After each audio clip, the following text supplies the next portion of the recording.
पहले तो आप ये बताइए, आप मुझे किस रूप में देखना चाहते हैं? दुर्जन सिंह उर्फ दद्दा कि यार कभी ये कैरेक्टर मुझे मिल जाए, मतलब मिलना चाहिए। एक वो उस कैरेक्टर को करने की एक इच्छा होती है।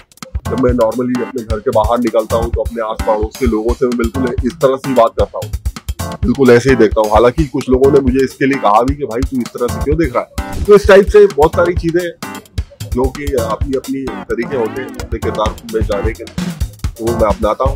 बीड़ी पीना स्टार्ट की मैंने, हुक्का पीना स्टार्ट किया। ये सफर आसान नहीं है, एक्टिंग इज नॉट इजी। तो वो ऐसा लगना, तो ये तो हम एक्टर इतने लालची होते हैं कि हमको कभी जो है सेटिस्फेक्शन पूरी तरह से नहीं मिलेगा जब तक कि वो पूरा एक, वो कब मिलेगा मुझे पता नहीं। बट सितंबर का महीना आ चुका है और जी टीवी आपके मनोरंजन के लिए 2 खास शो लाने वाला है। वसुधा से तो हमने मिला दिया, तो आज हम आपको मिलाने वाले हैं जागृति के एक इम्पॉर्टेंट एक्टर से। जी हाँ, Zee TV is coming with a brand new show. एक ऐसा शो जो ना ही मैसेज देगा, एक इम्पॉर्टेंट मैसेज देगा, आपको एंटरटेन करेगा। It will take you on a roller coaster ride filled with emotions, drama and action. And today we have with us someone who is supremely talented. If you see him, उनका जो aura है, उनकी personality है, it's out of the world, and the kind of command he has over the language, phenomenal. आज हम आपको मिलाने वाले हैं हम सब के चहेते प्रखर जी के साथ। हेलो सर, कैसे हैं आप? हेलो, मैं बहुत अच्छा, खैरियत, नमस्कार, आदाब आप सभी को। आपको देखते हम डरे, हम खुश हुए कि आप हमारे प्रोटेक्टर हैं, बिकॉज जो हमने टीज़र देखा है जागृति का, उसमें आपका एक अलग तरीके से ऑरा है। लाइक लुक एट हिम, अभी जिस अंदाज में रहते हैं, कहते हैं ना एक अंदाज़े बयान अलग होता है, इनका अंदाज़े बयान ही आपका अलग है। तो अपने किरदार के बारे में सबसे पहले हम हमारे ऑडियंस को बताइए। पहले तो आप ये बताइए, आप मुझे किस रूप में देखना चाहते हैं? एक अभी आप जो मेरा इंटरव्यू कर रहे हैं उस रूप में, या फिर किरदार के रूप में? किरदार जैसे आपका मन किया, किरदार के रूप में भी और एज प्रखर द आर्टिस्ट के रूप में। तो फिर आपको डरना भी पड़ेगा और खुश भी होना पड़ेगा। तो किरदार मेरा है दुर्जन सिंह उर्फ दद्दा। ये एक नेगेटिव शेड है और काफ़ी सारे वेरिएशन है, इसलिए काफ़ी एक अलग किरदार है। एक झारखंड में जामतारा नाम की एक जगह है, एक ज़िला है, और उसमें एक काल्पनिक मोक्षगढ़ नाम का एक शहर है जिसमें एक चित्ता समुदाय है। उस चित्ता समुदाय का मुखिया है दुर्जन सिंह। खूंखार है, बहुत बुद्धिमान भी है, एक लीडरशिप है इसमें, और इसके जो ऊपर है, जो सरकार है, इसके जो मालिक हैं, उनके लिए पूरी वफादारी भी है। उनके खिलाफ कोई भी एक शब्द कहेगा उसका मुंह पकड़ लेगा। तो लेकिन अब खूंखार है, लेकिन अपने समुदाय के लिए, अपने समाज के लोगों के लिए, अपने से जुड़े लोगों के लिए एक परवाह भी है, एक केयर भी है। तो यह है दुर्जन सिंह उर्फ दद्दा जो मैं प्ले कर रहा हूँ, और मैं हूँ प्रखर सक्सेना। और ये शो है जागृति एक नई सुबह, जो कि 16 सितंबर से रात 8:30 बजे जी टीवी और OTT प्लेटफॉर्म ZEE5 पर आने वाला है। आप सभी प्लीज़ इसे देखना ना भूलें कि काफ़ी दिलचस्प, बेहद रोचक और बाकी सारे शो से बेहद अलग स्टोरी है इसकी, और काफ़ी मज़ा आएगा आपको इस शो को देखने में। तो देखना ना भूलें जागृति एक नई सुबह। और हमने किरदार के बारे में बात कर ली, लेकिन जो आर्टिस्ट होता है उस किरदार को जीता है। 16-16 घंटे शूट करते हैं, चाहे दिन हो, रात हो, गर्मी हो, सर्दी हो, एंड स्पेशली ऑन सेट, मतलब रियल लाइफ लोकेशन में शूट किया है। तो उसके एक्सपीरियंस के बारे में आप क्या बताना चाहेंगे सर? बिल्कुल एक अलग एक्सपीरियंस था। हाँ, एक्चुअली मैं इस टाइप का रोल करना भी चाहता था। मैंने अपने थिएटर और सिनेमा लाइफ में लगभग हर तरह के किरदार को जिया है, नेगेटिव भी, पॉजिटिव भी, कॉमेडी भी। लेकिन हर एक एक्टर के, हर एक कलाकार के एक जहन में, एक दिल में ये ख्वाहिश भी होती है कि यार कभी ये कैरेक्टर मुझे मिल जाए, मतलब मिलना चाहिए। एक वो उस कैरेक्टर को करने की एक इच्छा होती है। वो एक इच्छा जो थी मेरी, वो मुझे इस शो में मिली है, जागृति में। और ये इसे एक ऊपर वाले का एक रहम कहें, करम कहें, या एक इत्तेफाक कहें या सौभाग्य कहें, मुझे वो कैरेक्टर जो मैं करना चाहता था वो मुझे इस शो में मिला और काफ़ी मज़ा आ रहा है। बाकी आपने क्या सवाल किया था कि इस किरदार को हाँ, इसको जीने के लिए फिर जो है इसको जीने के लिए मैंने फिर कई सारे तरीके अपनाए, जो कि अभिनेता का अपने अपने एक तरीके होते हैं अपने किरदार को जीने के लिए। क्या होता है कि हम बोलते हैं कि आपने ये कैरेक्टर कैसे किया, कैरेक्टर किया, तो कैरेक्टर किया नहीं होता है, कैरेक्टर को जिया होता है, निभाना नहीं हाँ, होता, आप उसके अंदर तक आपके रोम तक गया होता है। बिल्कुल बिल्कुल बिल्कुल।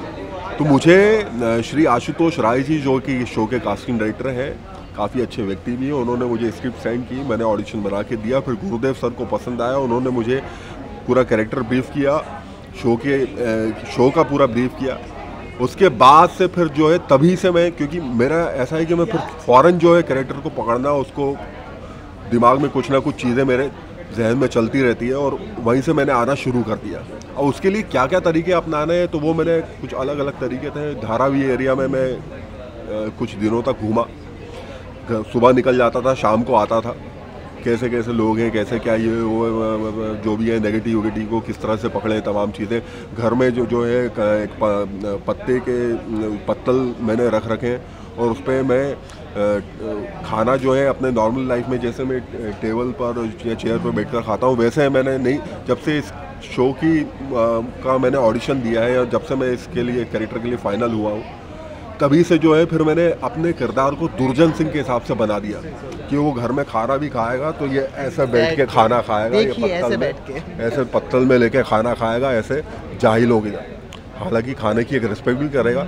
हालांकि मैं वेजिटेरियन हूँ, बट जो है मुझे इसमें नॉनवेज भी खाना था, क्योंकि ये शिकार करता है, तमाम चीज़ें। हाँ, तो मैंने वो नॉनवेज खाना स्टार्ट किया, चिकन वगैरह तमाम चीज़ें। और बात करेगा तो किस तरह से करेगा, तमाम चीज़ें, वो चाल उसकी कैसी होगी, तो उन सब पर काम करना मैंने शुरू किया। जब मैं नॉर्मली अपने घर के बाहर निकलता हूँ तो अपने आस पड़ोस के लोगों से मैं बिल्कुल इस तरह से ही बात करता हूँ, बिल्कुल ऐसे ही देखता हूँ। हालांकि कुछ लोगों ने मुझे इसके लिए कहा भी कि भाई तू इस तरह से क्यों देख रहा है। कुछ ऐसे भी लोग थे, जो मैं एक मॉल के बाहर खड़ा था, वहाँ मैं एक बंदे को यूँ करके देख रहा था। अब मैं तो चला गया था अपने कैरेक्टर में, लेकिन उस बंदे को नहीं मालूम था। वो मेरे पास आया, मेरा उसने यूँ कंधे पे हाथ रखा और एक्चुअली वो गुंडा ही था। उसने मुझसे कहा कि भाई ऐसे मेरे को काहे को घूरे लाया। मुंबई लैंग्वेज, हाँ, अपन खुद गुंडा है बे। तो मैंने कहा भाई मैं एक एक्टर हूँ, कलाकार हूँ और अपने किरदार को जी रहा हूँ, ऐसा ऐसा मैंने उसको बताया। बोला अच्छा ओके फिर तू कर। तो इस टाइप से बहुत सारी चीज़ें जो कि अपनी अपनी तरीके होते हैं अपने किरदार में जाने के लिए, तो वो मैं अपनाता हूँ। बीड़ी पीना स्टार्ट की मैंने, हुक्का पीना स्टार्ट किया, तो तमाम ये सारी चीज़ें हैं। इन शॉर्ट आप पूरे किरदार में समा चुके हैं। बिल्कुल, बेशक। तो जब तक ये शो चलेगा मैं उसी किरदार में रहूँगा। किरदार की तो बात कर ली, आज मिलते हैं उस आर्टिस्ट से। ये जर्नी सर कैसे स्टार्ट हुई, कब आपको लगा जो एक्टिंग का कीड़ा था कि बचपन से था, या कोई फिल्म देख के आपको लगा कि टैलेंट लगा कि ऐसा कुछ नहीं है। एक्चुअली मेरा ऐसा मानना है, सबका अपना अलग अलग मानना हो सकता है कि अपने एक्टिंग को लेकर या अभिनेता को लेकर या अभिनय को लेकर। मेरा ये मानना है कि अभिनेता जो है वो पैदा होता है, वो बनता नहीं है। वो बनता नहीं है, वो पैदा होता है। कोयले की खदान में एक हीरा बनता नहीं है, वो पैदा होता है। पर वो बिकने लायक तब बनता है जब वो शोरूम तक जाता है। और शोरूम तक जब वो जाता है तो कई कारीगरों से, कई जोहरियों के हाथों से होकर गुजरता है, तब जाके उसमें वो खूबसूरती होती है कि लोग उसे देखकर पसंद करते हैं। कोहिनूर को, तमाम तरह के हीरो। तो उसी तरह से एक्टर के साथ भी वो पैदा तो होता है, लेकिन कई सारे निर्देशकों के साथ, रंग निर्देशक, नाटक के, फिल्म के, टीवी के, कई मार्गदर्शकों के साथ, गुरुओं के साथ होकर गुजरता है। उनके आशीर्वाद से होकर गुजरता है, अपने माँ बाप से और ईश्वर और आसपास के समाज से। तब जाकर फिर उसमें एक वो चमक आती है, वो सारी चीज़ें आती है। तो मेरे साथ भी ऐसे ही रहा। मैंने थिएटर ज्वाइन किया, उसके बाद फिर कई सारे डायरेक्टर्स, थिएटर के, फिल्मों के, उन सभी के मार्गदर्शन से, उन सभी के साथ काम करके अपने आप धीरे धीरे वो चमक आने लगी। और अब जो है वो आप शो में देखेंगे। तो ये सफ़र आसान था? देखिए, अपने घर से बहुत दूर, परिवार से दूर। आसान नहीं था। ये सफ़र आसान नहीं है। Acting is not easy. ये एक इंटरनल जर्नी है किसी भी कैरेक्टर की, किसी भी इंसान की, किसी भी किरदार की, और ये सफ़र आसान नहीं होता। लेकिन इतना वैसा भी नहीं होता। आप अगर इस पे चलना शुरू कर देंगे तो फिर आप अपने आप जो है आपको रास्ते मिलते जाएंगे। समय लगेगा, वक्त लगेगा, बहुत सारी तकलीफ़ें भी होंगी, मानसिक तकलीफ़ें, सामाजिक तकलीफ़ें, बहुत सारी, लेकिन एक समय आएगा जब आपको सूरज की किरण दिखाई देगी, रुक जाना नहीं, एक नई सुबह दिखाई देगी, चलते रहना, करते रहना।